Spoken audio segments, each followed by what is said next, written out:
How to start investing in real estate starting today.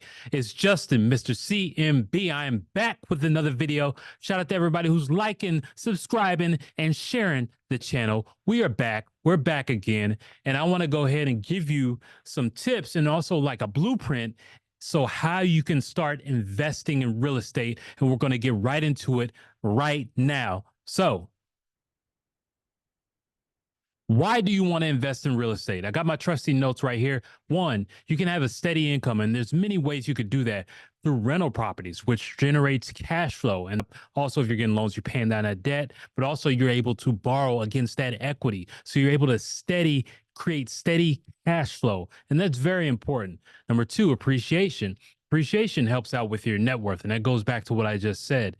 If you have a property and let's say it's halfway paid off or like 75% paid off, and let's say you want to borrow against that, some of that equity and invest into something else, that allows you to raise your network. And what it does, it allows you to be able to maneuver. I see so many people who have access to equity and they don't leverage it to build more income, which is like, to me, it's blasphemy, especially for someone who came from a family who didn't actually use equity or use credit to actually take themselves to the next level. So whenever I see that, I'm like, you just have either you're just scared or you don't really understand risk tolerance. Like I could take a little and turn it into a lot. So which is why we've been able to grow really fast, right?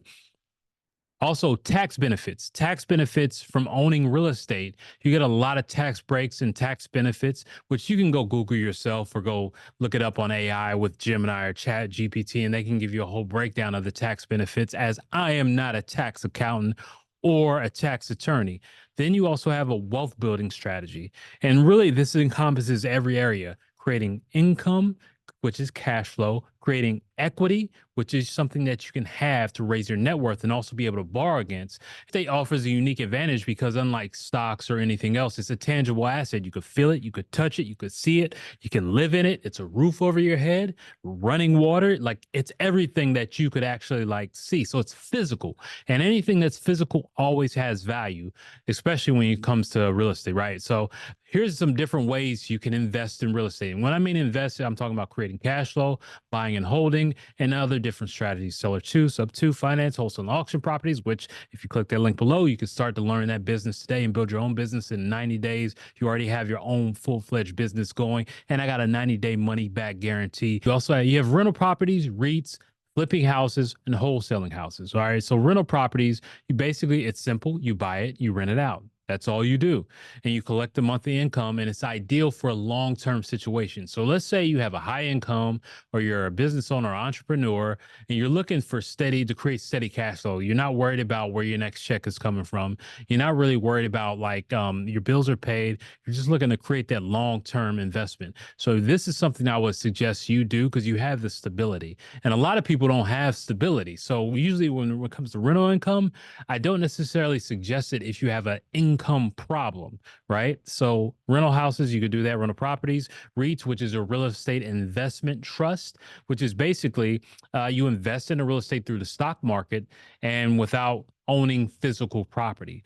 Now, this is great because those two are great long-term strategies. They're solid. Basically, it's parking your money and having that generate income for you over time. And you look up 10 years from now, 15 years now, 20 years from now, you have a massive portfolio and you have income coming in. You can leverage that equity that you've built into these properties into something else if you choose to. And that's a good way you can invest in real estate. And here's another one: flipping houses, which is basically simply purchasing undervalued property, fixing it up based on your numbers, and we check comps, and you could sell this property for this much and potentially profit at this much. So let's say, for instance, you find a property, it's $50,000, right?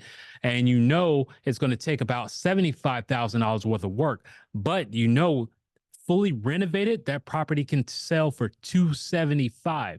So you're looking at a $150,000. Sorry, I can talk right now. You're looking at a potential $150,000 profit potentially on that flip. And that's why a lot of flippers have a unique culture because they like money in large amounts. And that's why they like flipping, and also the construction of the project. And that's a great way to, one, understand how from point A to point Z to do a whole entire deal. And you learn a lot of aspects flipping.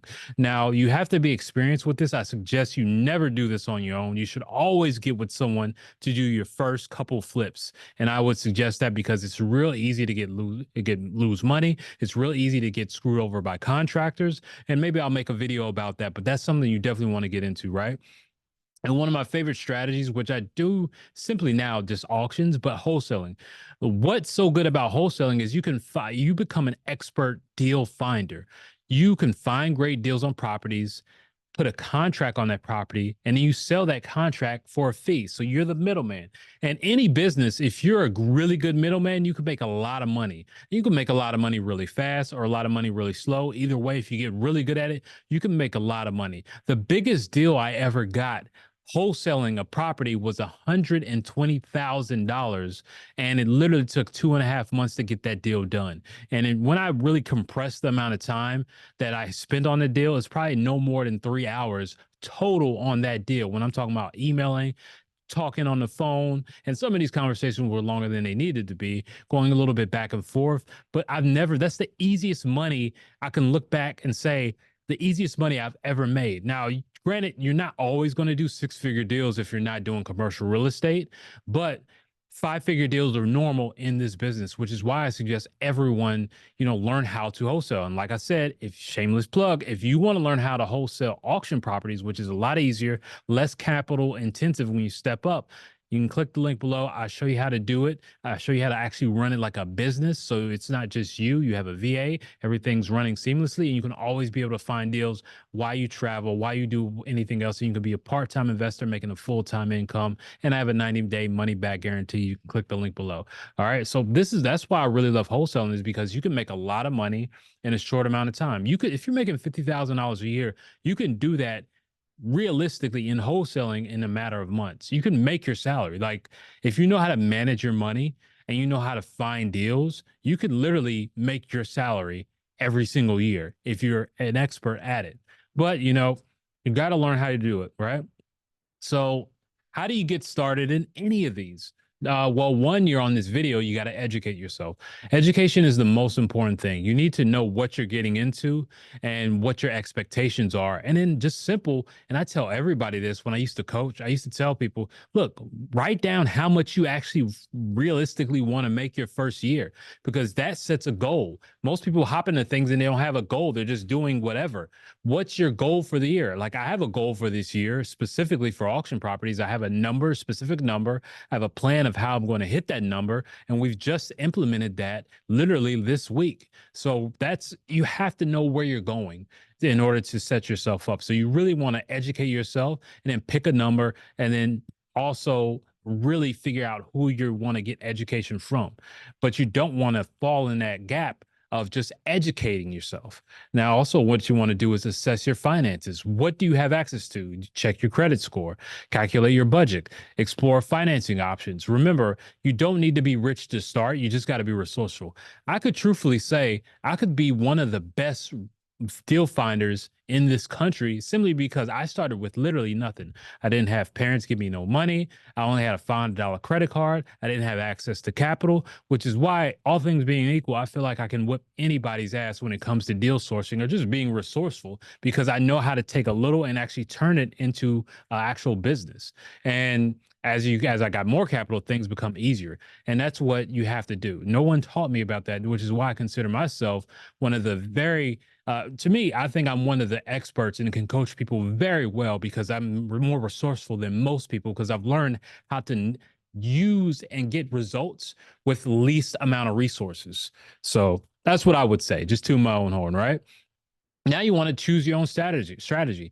You want to base your strategy really honestly around your finances. If you're not making much money, or let's just say you're straight up, flat out broke, then what I would suggest is wholesaling, because what you can do is become very resourceful. You can put yourself in the middle to start making some money, or make a nice $15,000 check, a nice $20,000 check, a nice $7,000 check, a nice $35,000 check. And everything I'm saying, these are real numbers because these are real deals. You got to understand you're dealing with properties that are in the six figures in some markets. And this is not actually, this is not out of the norm. This is pretty normal. And this is something that you could be doing right now. Imagine if you've been started wholesaling today and 60, 90 days from now, you have a check in your hand for $35,000. Do you know how that will change your life if you're only making 40 or 50K a year? Like you gotta, that's why I tell everybody you need to just get involved in this. But your finances, if you have a better credit or if you have you have a career, you don't have a lot of time, wholesale auction properties. I would highly suggest that. It's part-time. You travel a lot. You should do that. Maybe you want to really get fully hands-on in real estate. Try flipping properties. That's one thing. That's more of like you actually go to the properties you're analyzing and you really like the feeling of going to properties. Me, I'm over that. I don't want to do that anymore. But there are people who really love real estate and want to do that. You should be flipping properties. Now, I'm not telling you what to do, but just based on your personality and where you're at and where your metrics at. And if you actually have a lot of finances, let's say you have a really great job, you're a successful entrepreneur, a successful business owner, great, excellent credit, business credit, you should probably choose a buy and hold strategy because now you're thinking about long term, setting yourself up for long term. And that's just my personal opinion, just based on where you're at. I don't like to give people advice that you can't really use because you're not really financially or mentally there yet. So that's how I would say you should choose which strategy you want to do. And also, real estate is a team sport. You got to build your team. And then what I mean by that is you reaching out to buyers, you're reaching out to other wholesalers, you're reaching out to agents who are investor friendly, you're reaching out to agents who are investor friendly, you reaching out to agents who are investor friendly. And I said that 3 times for a reason, right? So, and just start small. That's all you want to do. Start small. Start considering starting with a single family home or a multiplex. Like if you're in New Jersey, they have a lot of 2s, 3s, and 4s. You want to start small. Start with one of those and get your first one under your belt as quickly as possible. Now, what you want to understand is, I'll give you a little bonus. Going into this is you just got to understand it's the mental aspect of the business. Sometimes most closings don't happen on the day or time they're supposed to close. So get that in your head and mentally just you want to get that first deal across, right?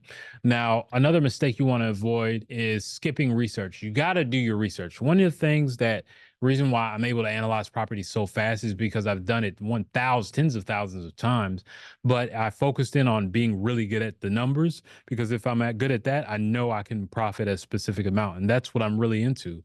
And you need to make sure, don't skip steps. Be an expert analyzer. If you don't do nothing else well, one of the things I would suggest doing is you want to be able to analyze a deal like an expert. And you can do this within a matter of minutes. It doesn't take long.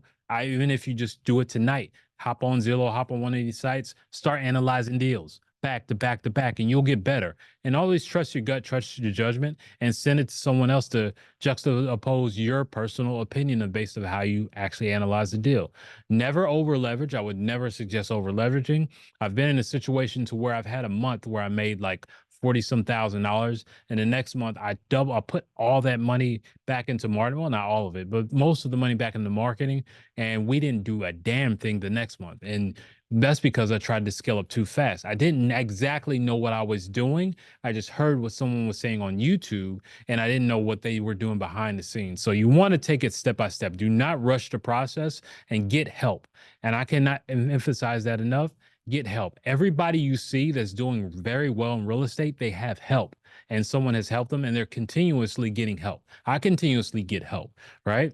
And more importantly, what's your exit strategy? And that's going back into like what you're planning. How much do you want to make? What's your goal? If you don't have your goal or your exit strategy, you're just going to be doing stuff to do stuff. And I see so many people who are on Reddit and on these Facebook groups, they're just doing stuff just to do stuff, and they have no end game. They're spinning their wheel. They're getting a deal, blowing the money, or they're not getting a deal. And this goes on for years on end. So you want to have an exit strategy. What's the next thing you're going to do? And what you want to do, more importantly, if you don't get anything else out of this video other than analyzing, deals is taking action. You need to take action today. Get off this video, decide which strategy you're going to use. And like I said, I can help you with auction properties below and cut down a lot of trouble for you and also show you a great skill set of raising money. But choose what you want to do immediately. Don't waste time. I want you to like this video, subscribe to the channel, share this to somebody you know who really wants to change their life, and then get off this video and go start now. This is Justin, Mr. CMB. I'm out. Peace.